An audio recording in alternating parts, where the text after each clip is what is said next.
ಚಿನ್ನಸ್ವಾಮಿ ಸ್ಟೇಡಿಯಂನಲ್ಲಿ ಕಾಲ್ತುಳಿತ ಪ್ರಕರಣದ ಸಂಬಂಧ ಸರ್ಕಾರದ ವಿರುದ್ಧ ರಾಮನಗರದಲ್ಲಿ ವಾಟಾಳ್ ನಾಗರಾಜ್ ಕಿಡಿಕಾರಿದ್ದಾರೆ. ರಾಮನಗರದ ಐಜೂರು ವೃತ್ತದಲ್ಲಿ ಪ್ರತಿಭಟನೆ ನಡೆಸಿ ವಾಗ್ದಾಳಿ ನಡೆಸಿದ್ದಾರೆ ವಾಟಾಳ್ ನಾಗರಾಜ್.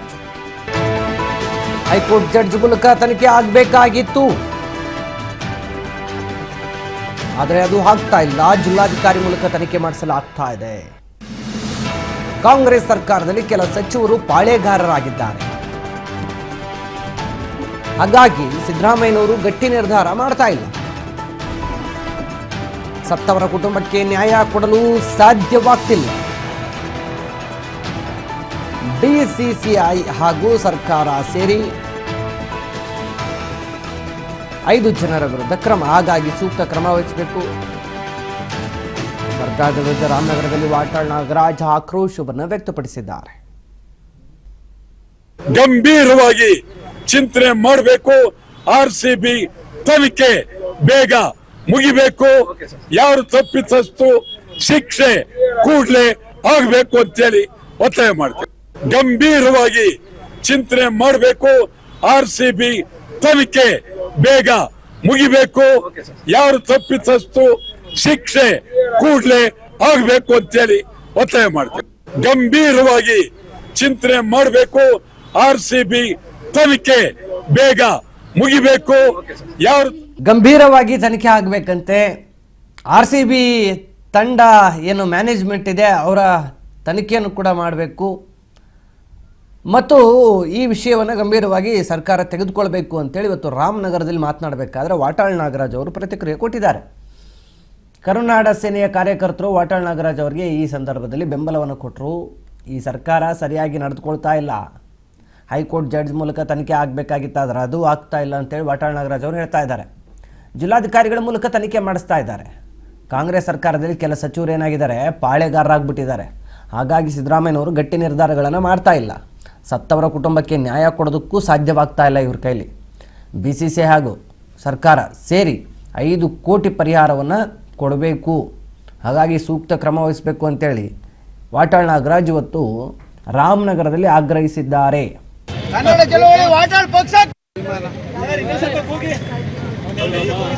ಕರ್ನಾಟಕದಲ್ಲಿ ಎಂದೂ ಆಗದಂತ ದುರಂತ ಆಗಿ ಹೋಯ್ತು. ಈ ದುರಂತಕ್ಕೆ ಕಾರಣ ಯಾರು? ಇದು ಬಹಳ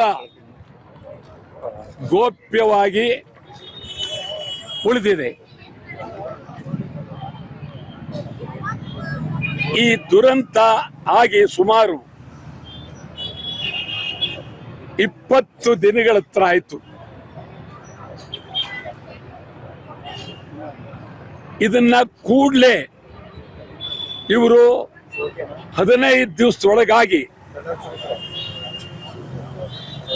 ಯಾರು ತಪ್ಪಿತಸ್ಥರು ಅಂತ ಹೇಳಿ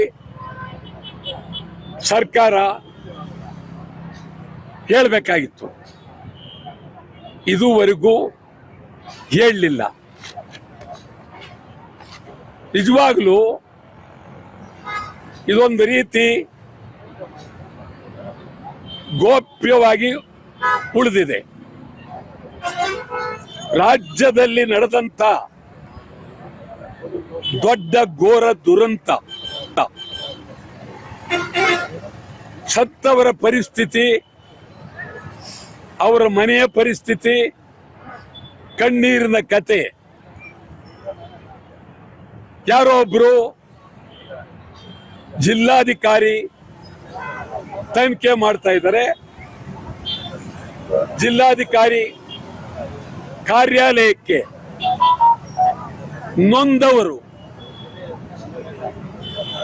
ಕಣ್ಣೀರಿಟ್ಟವರು ಅವರ ಕಾರ್ಯಾಲಯಕ್ಕೆ ಹೋಗಿ ಅವರು ಕೇಳಿದ ಪ್ರಶ್ನೆಗಳಿಗೆ ಉತ್ತರ ಕೊಡಬೇಕಾಗಿದೆ. ಇದಕ್ಕಿಂತ ದುರಂತ ಮತ್ತೊಂದಿಲ್ಲ. ನೇಮಕ ಆದಂತ DC ಅವರವ್ರ ಮನೆಗಳ ಹತ್ರವೇ ಹೋಗಿ ಕೇಳಿ ತಿಳ್ಕೊಳ್ಬೇಕಾಗಿತ್ತು. ಮೊದಲನೇದು DC ಜಿಲ್ಲಾಧಿಕಾರಿ ನೇಮಕನೇ ಸರಿ ಇಲ್ಲ.